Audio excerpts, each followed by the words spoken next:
Good afternoon, everybody. Thanks for tuning in. John Kelly, profiler here, and welcome.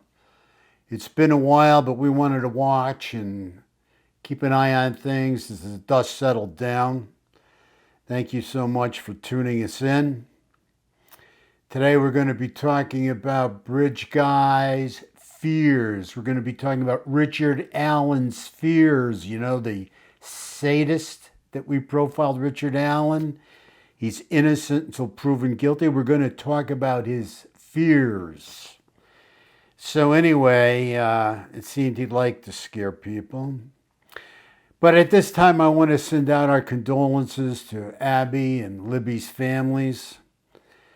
You know, along with the whole town of Delphi. This has been quite a journey. Most of it we've spent with you, not from the very beginning. We came in probably about a year and a half out. But, you know, God bless all of you. I mean, you really survived a nightmare. You look at the families and all the trauma they went through, and you take a look at the trauma that just the town went through. I mean, I think it's remarkable the way you all survived and thrived in a lot of ways because you kept it going. You kept the girls out there. They've never been forgotten. Never been forgotten. This never turned into a cold case. They were never forgotten. I want to send a special shout out to Harvey, Carol, Sandra, and their team. This is important for me because we would not be involved if it wasn't for Harvey, Carol, and his team. And, you know, you got to understand, these folks just wanted to do the right thing. They tracked us down a year and a half into this. They asked us for our help. They asked us to get involved. They were very concerned that there was a killer running loose in the Delphi area. And, you know, I have to send them a special thanks that they cared so much and asked us to get involved, to which we're very honored. We're very honored to have been involved and played a role in this.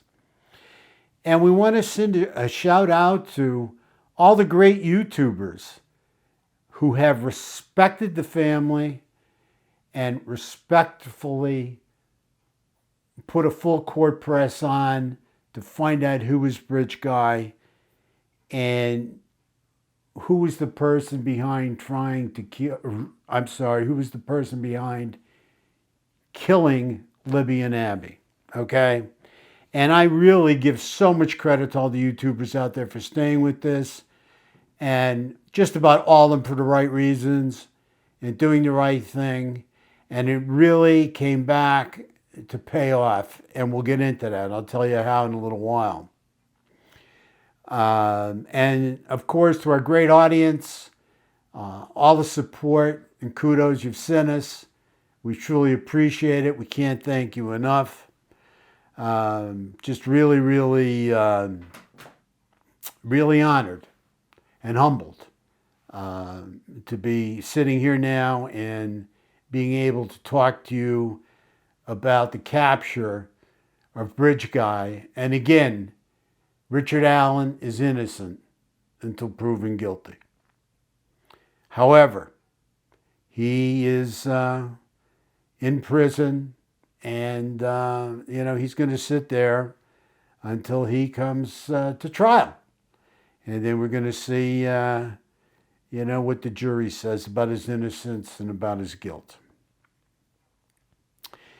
You know, the other thing that really jumps out at me is that, you know, when you look at going after a fellow like this, you have to understand that there's a lot of nuts and bolts that have to be straightened out, and a lot of nuts and bolts that have to be profiled.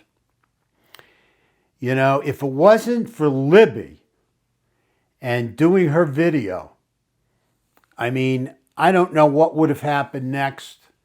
I don't know who would have died next. I don't know if this guy would have ran wild. We just don't know. Because really what cooled him off was Libby's video. I mean, there's no doubt in my mind, okay? And for a person who used to get off on scaring people, I think he ended up having the shit scared right out of him by that young little girl and young and courageous woman. She was. She was a young and courageous woman.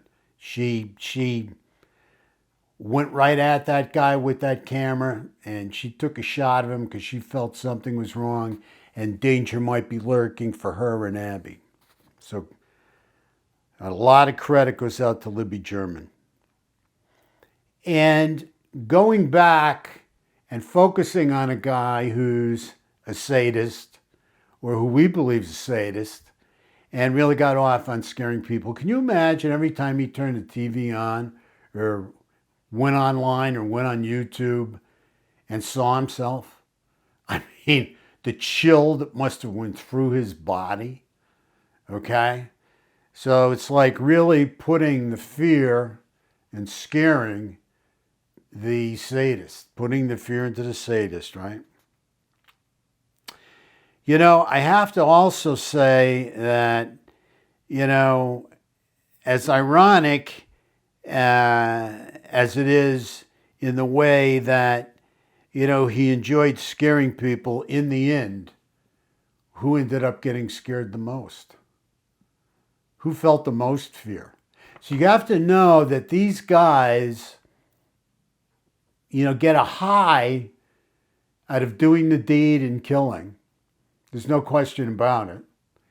But then they told me, because I've interviewed a number of them, as you know, they've told me that what it's like after they've killed someone.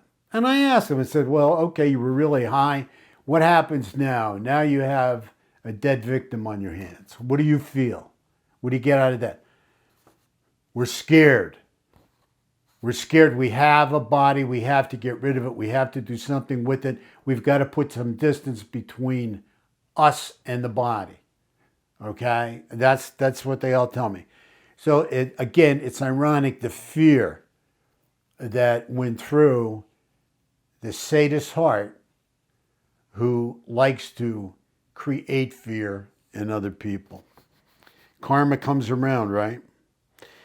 So anyway, you know, I look back, and when I look at seeing it for the first time, of course, we didn't know if Harvey Carroll and Delphi was just a name on the news, and 2 girls were found murdered.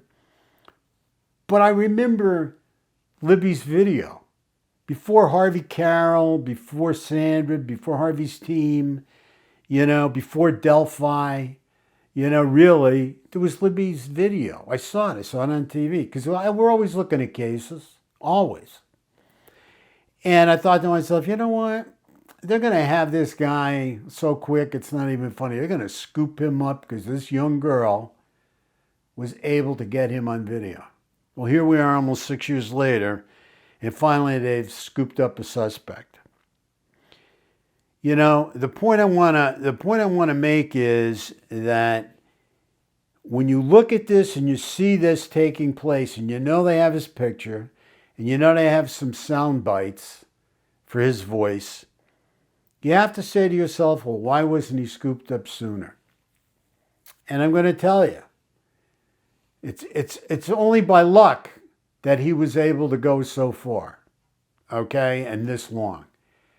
Because Criminology 101 is, if somebody tries to inject themselves into an investigation, or if someone puts them in the same place on the same day as the murders that have taken place, okay, they have to be cleared or eliminated. All right, there's no question about it.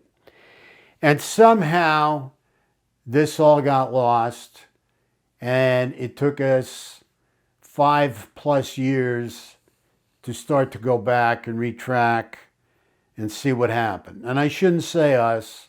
I should say law enforcement up in that area. It took them 5+ years to go back. Thank God they did it, and it was the right thing to do. They did the right thing to do. They went back to the beginning and took another look at it, maybe with fresh eyes, and see what they missed. Okay, there's no question about it. They did do the right thing. It took a while, but they went right back to the beginning, and this is how they came across, from what I understand, Richard Allen. Now, the other thing as well is that when you're dealing with, these kinds of people, you have to understand what's going through their minds, because they always want to be in control in one way or another. And I hope where he's at right now, he's on suicide watch. And I hope who's ever listening to me understands this. He must be on suicide watch, because he's a real candidate for taking his own life right now. He's not looking at a very fun future, if you know what I mean. If he's found guilty, again, he's innocent until proven guilty. I just, wonder how scared he's been over the years as he's continued to not only to see himself on the different specials that were on TV, but on YouTube. And I'm sure as I'm sitting here, that this guy has watched more YouTube than anybody, because he is so focused on what people were thinking about him, because he could see himself on there. He knew who he was. We may not have known who Bridge Guy was, but Richard Allen knew who Bridge Guy was, okay? So, every time he looked or went on there, and he had to, because he had to try some way and follow any media that was available to him that he could check out to try and get an idea of how close police were to him. I mean, that's what they do. They follow the news, and I don't care where the news is, whether it's in a newspaper, it's on TV, or it's in the computer on YouTube. He's going to follow it. That's what they all do. And I just wonder how he's felt after seeing himself so many times, for almost 6 years, and seeing all the people taking shots at him and wondering which one was going to get it right. I give a lot of credit to all the YouTubers out there, again, who've done the right thing, because the bottom line is that, we kept him low. We kept him on guard. We kept him on his toes. I really believe he was neutralized. I really believe YouTubers neutralized this guy. And he was scared to make a move. I mean, just dealing with ourselves and our profile. I mean, we had a lot of hits. He saw himself on our shows a number of times, and people that picked up our shows and ran with our shows, other great YouTubers out there, which I truly appreciate. I mean, they kept this guy on his toes, and they kept him on the run, okay? And he was not acting out. He didn't act out, again, from what we know of. Of course, we've got to find out where this guy has been, because you don't turn 45 years old and start killing. Oh, no. It starts earlier than that, okay? So I just have various concerns about this whole thing. And I have to tell you that I know there were some mentions in the beginning of whoever the killer wasn't a major threat to the community or whatever. I forget how it was phrased, but I know I heard some of that. This guy was a ticking time bomb that was neutralized, as far as I'm concerned, a little bit by various media, various television stations, a lot by YouTubers. I don't think there was a night or two that went by that we didn't see this guy crossing the bridge on YouTube and saying, guys, down the hill. I mean, really, I don't think there was a night that went by, and I'm sure every night he was tuning in. You know, the other thing that bothers me is, where did this suspected pedophile murderer get his sexual juice to satisfy himself and satisfy these sexual urges that have been going on for so long? See, that's of interest to me. All right. Again, you just don't start at 45. Okay. I can understand him being neutralized at 45 and why he was neutralized and why he didn't make a move and why he was on guard.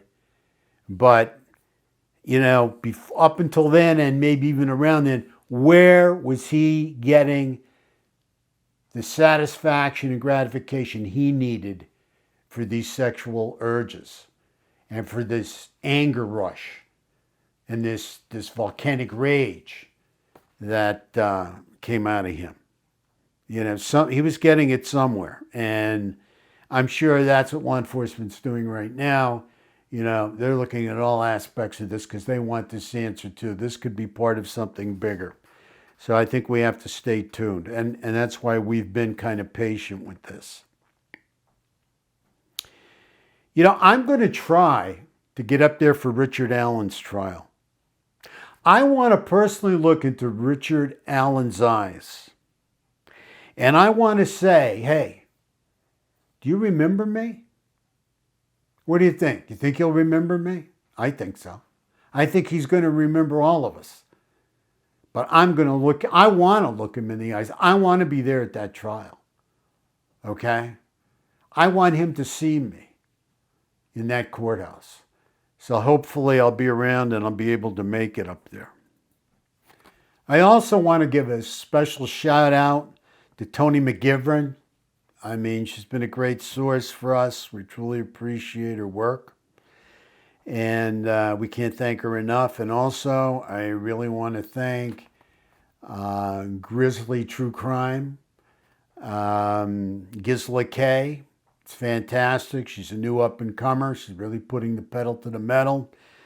She's very passionate about her work. And what really grabs me, she really cares. She really cares about anybody out there that's going through a terrible crime and all these families that are suffering and individuals that are missing. Okay, she's somebody that I give a lot of credit to, and have a lot of trust in, or I wouldn't put her out there like I'm putting her out there now. So I encourage you to check out her website. I can't thank her enough for the work she's done for us with our profile. She's, gone over everything we've done. She's written out the whole profile. She has it neatly right there in the beginning of one of her videos. We'll send you the link to it. And she's done a remarkable job with our 2 cents and what we had to say about this case. Again, we can't really thank our audience enough either. I mean, you guys have just been super. You're just the best around. There's no question about it. So those links will be put up, and then we'll have a link up there right to our auditory or verbal profile.